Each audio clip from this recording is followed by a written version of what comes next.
چنانچہ انہوں نے کہا ٹھیک ہے چلیے ہم سب چلتے ہیں. تو یہ لوگ وہاں شام کی جانب روانہ ہوئے. جب شام کی جانب روانہ ہوئے اب اللہ کا کرنا یہ ہوا کہ آپ دیکھیں کہ راستے میں جو دوسرے لوگ تھے عبد المطلب کے علاوہ وہ سب کے سب اتنا تھک گئے کہ وہ لوگ یہ کہنے پر آمادہ ہو گئے کہ اب ہم یہاں پر اپنی قبریں کھود رہے ہیں اور یہیں اب آرام کریں گے, اب ہماری موت یہاں آنے والی ہے.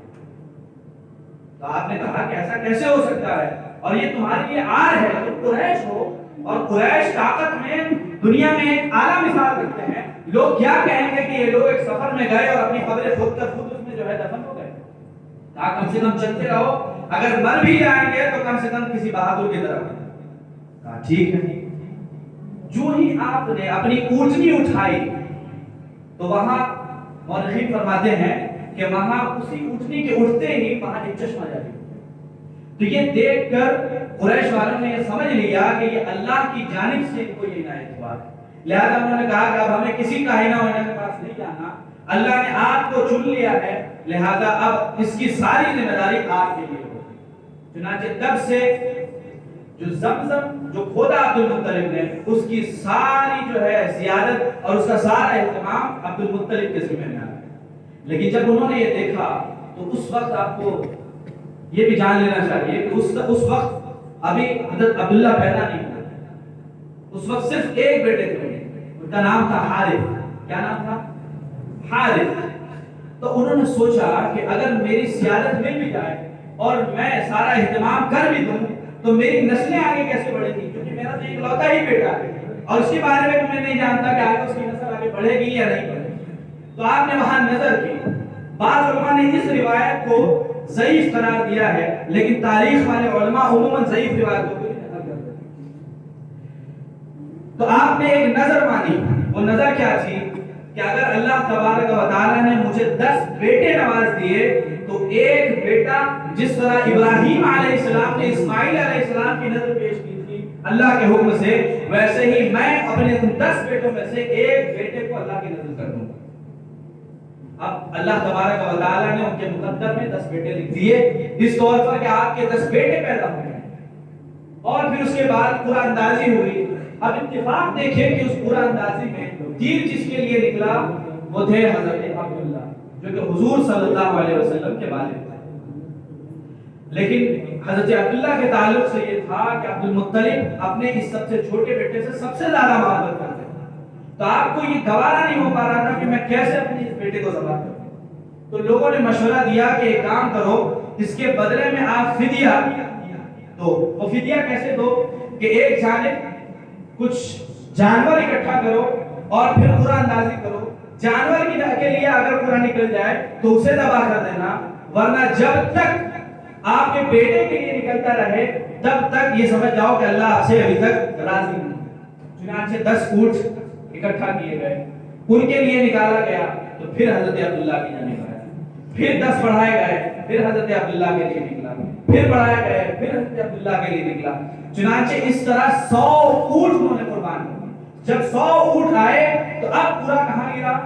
اونٹ کی جانب گر گیا. چنانچہ آپ نے 100 اونٹوں کی قربانی اپنے بیٹے کی جان کے بدلے کیا. اور امام حاکم نے مستدرک کے اندر ایک روایت نقل کی, اللہ کے پیارے رسول صلی اللہ علیہ وسلم ارشاد فرماتے ہیں انا ابن الذبیحین, کہ میں 2 ذبیح کا بیٹا ہوں.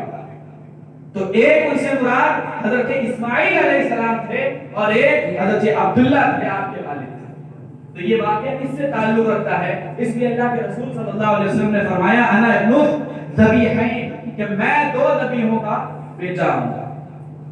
یہ جو واقعہ پیش آیا, اس واقعے کو علماء نے بیان کیا کہ یہ واقعہ یوں ہی پیش نہیں آیا تھا یا قریش کی کرامت کے لیے نہیں پیش آیا تھا, بلکہ اس میں اشارہ یہ تھا کہ اس قریشی خاندان میں مکہ کی سرزمین پر ایک ایسی شخصیت پیدا ہونے والی ہے کہ جو پوری کائنات کو روشن کرنے والی ہے, جو پوری کائنات کو روشن کرنے والی ہے. یہ ایک واقعہ اس کو علماء کہتے ہیں یہ ارہاس. ایک دوسرا واقعہ بڑا مشہور ہے جو ابرہہ کا واقعہ ہے, آپ نے سنا ہوگا کہ ملک شام سے جو وہاں پر پہنچا اور اس نے کعبہ کو ڈھانے کا ارادہ کیا تھا. ابرہہ, بعض روایت میں ابرہہ کا لفظ بھی آتا ہے. تو اس نے کعبہ ڈھانے کا ارادہ کیا، اور اس کے ساتھ اللہ تبارک و تعالیٰ نے جو حال کیا آپ سب اس سے واقف ہیں کہ اللہ نے ابابیل کے پرندے بھیجے۔ علماء لکھتے ہیں کہ وہ پرندے دو اپنے پنجوں میں دانے لے کر آئے اور ایک اپنی چونچ میں، اور اس دانے کے تعلق سے علماء لکھتے ہیں کہ دال سے تھوڑا بڑا اور چنے سے تھوڑا چھوٹا ہوا کرتا تھا، لیکن جب وہ گرتا تھا تو علماء لکھتے ہیں کہ کسی کے سر میں اگر گھس جائے تو اس کے ساتھ اس کی سواری کو پھاڑتا ہوا زمین میں گھس جائے گا۔ اور ایسا حال کیا کہ قرآن میں کیا آیا، کعصف معقول، ایسے کہ جیسے زراعت جانور چر جائیں اور زراعت خراب کر دیں، ایسی حالت ہوئی۔ اس واقعے کو بھی علماء نے کہا کہ یہ ارہاس ہے۔ کس جانب ارہاس ہے؟ کہ اللہ نے کعبے کی حفاظت فرمائی اس طور پر، اس بات کی طرف اشارہ تھا کہ اس کعبے میں نماز پڑھنے والا ایک عظیم شخص پیدا ہوگا کہ جو خاتم المرسلین سید الانبیاء بنے۔ دوسرا واقعہ اور تیسرا واقعہ جو اللہ کے رسول صلی اللہ علیہ وسلم نے بیان کیا، اور یہ واقعہ بھی صحیح سند کے ساتھ ثابت ہے۔ آپ اللہ کے رسول صلی اللہ علیہ وسلم ارشاد فرماتے ہیں، انا دعوت ابی ابراہیم، میں اپنے والد ابراہیم کی دعا، وبشرى اخی عیسیٰ، اور میں اپنے بھائی عیسیٰ کی بشارت ہوں۔ اور تیسری چیز آپ نے فرمایا وَرُؤْيَا الَّتِي رَأَتْهَا أُمِّي حِينَ وَلَدَتْنِي كَأَنَّهُ خَرَجَ مِنْهَا نُورٌ أَضَاءَتْ لَهَا مِنْهُ قُصُورُ الشَّامِ۔ آپ نے فرمایا کہ میری والدہ نے خواب دیکھا۔ وہ خواب کیا دیکھتی ہیں کہ گویا کہ آپ کے جسم اطہر سے ایک نور نکلتا ہے، اور وہ نور جب نکلتا ہے تو شام کے محلات کو روشن کر دیتا ہے۔ اور ایک دوسری روایت میں آتا ہے وَأَضَاءَتْ مِنْهُ قُصُورُ بُصْرَى مِنْ أَرْضِ الشَّامِ، کہ شام کی سرزمین پر واقع ایک شہر بصرہ اس کے محلات کو روشن کر دیتا ہے۔ یہاں میں آپ کی توجہ چاہتا ہوں، اس واقعے کو جو اللہ کے رسول صلی اللہ علیہ وسلم نے بیان کیا، اصل میں اللہ کے پیارے حبیب صلی اللہ علیہ وسلم کا یہ واقعہ خود ایک معجزہ ہے۔ وہ اس طور پر کہ اس واقعے کو بیان کر کے آپ نے مستقبل کی خبر دی، آپ نے یہ بتا دیا تھا کہ مستقبل میں سنو ایک واقعہ پیش آنے والا ہے۔ جب میں نے تاریخ کی کتابیں کھنگالی تو مجھے پتا چلا کہ حضور صلی اللہ علیہ وسلم جب اس دنیا سے رخصت ہو گئے تو اس وقت حضرت ابو بکر صدیق رضی اللہ تعالیٰ عنہ کے دور خلافت میں حضرت خالد بن ولید رضی اللہ تعالیٰ عنہ نے ملک شام کے جس سب سے پہلے شہر کو فتح کیا تھا، اس کا نام بصرہ تھا۔ اس کا نام کیا تھا؟ بصرہ۔ اور حدیث میں کیا آیا؟ قصور بصرہ من ارض الشام، شام میں جو بصرہ مقامی ایک جگہ ہے، اس میں جو محلات ہیں، اس محلات کو روشن ہوتے ہوئے میری مان لے۔ یہ اس بات کی طرف اشارہ تھا کہ یہ نور نکلے گا اور یہ ایک ایسا نبی بن کے آئے گا کہ اللہ تبارک و تعالیٰ ظاہری طور پر دنیا کا اسے بادشاہ نہیں بنائے گا، لیکن جو ان کے ماننے والے ہوں گے، اس کے محبوب ہوں گے، پوری دنیا میں اس کی حکومت قائم ہوگی۔ نتیجہ کیا ہوا کہ آپ کے وفات کے بعد 13 ہجری میں سب سے پہلا جو مقام فتح کیا گیا وہ بصرہ کی سرزمین کو فتح کیا گیا۔ آپ نیٹ پر اگر آپ نیٹ چلاتے ہیں تو آپ خود سرچ کر سکتے ہیں، آج بھی بصرہ کے اندر وہ محلات موجود ہیں، جو محلات آپ کی والدہ نے آج بھی موجود ہیں۔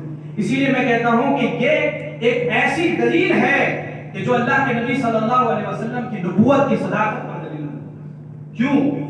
آپ عقیدہ اپنا رکھتے ہیں، ایک دوسرے مذہب کا آدمی اپنا عقیدہ رکھتا ہے، اس عقیدے کو کوئی انسان اس کا اعتراف کر سکتا ہے، کوئی نہیں کر سکتا، لیکن تاریخ ایک ایسی چیز ہے کہ ہر انسان کو اسے ماننا پڑتا ہے، ہر انسان کو اسے ماننا پڑتا ہے۔ مثال کے طور پر ہندوستان کی سرزمین پر ایک دور میں مسلمانوں کی حکومت رہی، کوئی انسان اس سے انکار نہیں کر سکتا۔ اگر کوئی انسان اس سے انکار کرے تو اس کو جھوٹا کہا جائے گا، جاہل کہا جائے گا۔ اندلس کی سرزمین پر، اسپین کی سرزمین پر مسلمانوں کی ایک زمانہ تک جو ہے حکومت رہی ہے، اگر کوئی انسان اس سے انکار کرے تو وہ بھی جاہل اور جھوٹا کہلائے گا۔ اب تاریخ اٹھا کے دیکھیں اور تاریخ میں یہ ملتا ہے، جو مسلمان ہو وہ بھی اور جو غیر مسلم ہو وہ بھی، یہ سب یہ اعتراف کرتے ہیں کہ ملک شام میں مسلمانوں نے جب فتح کی ہے تو سب سے پہلے جس مقام کو فتح کیا ہے وہ بصرہ کو فتح کیا ہے، اور وہی محلات جس کو آپ کی والدہ نے دیکھے ہیں اس پر اسلام کا جھنڈا لہرا۔ یہ اللہ کے رسول صلی اللہ علیہ وسلم نے مستقبل کی خبر دی کہ اے لوگوں سنو، آنے والے وقت میں میرے چاہنے والے میرے صحابہ ملک شام کو جب فتح کریں گے تو سب سے پہلے جس مقام کو فتح کریں گے وہ وہی مقام کو فتح کریں گے جو میری ماں نے دیکھا۔ اب دیکھیں یہ واضح دلیل ہے ایک نبی کے سچا ہونا، یہ عقلی دلیل ہے، تاریخی دلیل ہے، یہ کوئی اعتقادی دلیل کی بات نہیں کرتا، تاریخ کی روشنی کی بات ہے۔ میرے عزیز اور دوستو، یہ 3 واقعات حضور صلی اللہ علیہ وسلم کی پیدائش سے پہلے اور پیدائش کے دوران میں پیش آئے۔ ابن حبان نے اپنی صحیح کے اندر ایک روایت نقل کی کہ آپ صلی اللہ علیہ وسلم جب دنیا میں تشریف لائے تو عام بچوں کی طرح نہیں آئے۔ آپ جب دنیا میں آتے ہیں تو آپ وہ اپنے دونوں دستے مبارک کو زمین پر رکھ لیتے ہیں اور آسمان کی طرف سے۔ علماء نے اس کی تعبیر یوں بیان کی کہ آپ کا ہاتھوں سے زمین پر ٹیک لگانا اس بات کی دلیل تھی کہ یہ نبی کسی کا محتاج نہیں، یہ خود معتمد، یہ اپنے آپ پر اعتماد کرے گا، یہ دوسروں کے آگے ہاتھ پھیلانے والا نہیں ہے بلکہ دوسرے اس کے آگے ہاتھ پھیلائیں گے، یہ خود اعتماد ہوگا اور اپنے لیے ہر کام کرے گا۔ نتیجہ آپ نے کیا دیکھا کہ وہ نبی صلی اللہ علیہ وسلم اللہ تبارک و تعالیٰ نے جس کو آخر نبی آخر الزمان بنا کر بھیجا، خاتم المرسلین بنا کر بھیجا، اس نبی کا معاملہ یہ ہے کہ بکریاں بھی بچ رہا ہے، اپنے کپڑوں کو بھی وہ سل رہا ہے، اپنے نعل مبارک کو بھی وہ سل رہا ہے۔ یہ نبی، یہ اس بات کی دلیل تھی کہ یہ نبی اپنے معاملات میں خود معتمد ہوگا۔ اور آسمان کی طرف دیکھنے کی طرف علماء نے اس کی تعبیر اس طرح کی کہ اللہ کا اس نبی کے ساتھ سب سے زیادہ اور سب سے گہرا تعلق ہے۔ یہ معاملات ہمیں سننے چاہیے، اسی کا نام میلاد ہے، اسی کا نام میلاد ہے۔ میلاد میں کوئی خرافات نہیں ہوتی، مقصد یہ ہوتا ہے کہ اللہ کے پیارے حبیب صلی اللہ علیہ وسلم کا تذکرہ کیا جائے، آپ کے پیدائش کا تذکرہ کیا جائے، آپ سے پہلے جو واقعات پیش آئے اور آپ کی نبوت پر دلیل بننے والے واقعات اس کو بیان کیا جائے، آپ کے پیدائش کے واقعات بیان کیے جائیں، اس کے بعد کے واقعات بیان کیے جائیں، آپ کی زندگی کے احوال بیان کیے جائیں، اسی کا نام میلاد ہوتا ہے۔ اور یہی ہم مسلمان مناتے ہیں۔ اللہ تبارک و تعالی ہم سب کو میلاد منانے کی توفیق و رفیق عطا فرمائے۔ جو باتیں آپ کے سامنے پیش کی ہیں اس میں اگر کوئی لفظش اور کوئی غلطی ہوئی تو اللہ تبارک و تعالی معاف کرے، اور پہلے مجھے پھر آپ سب کو اس پر عمل کرنے کی توفیق و رفیق عطا فرمائے۔ وآخر دعوانا الحمدللہ رب العالمین۔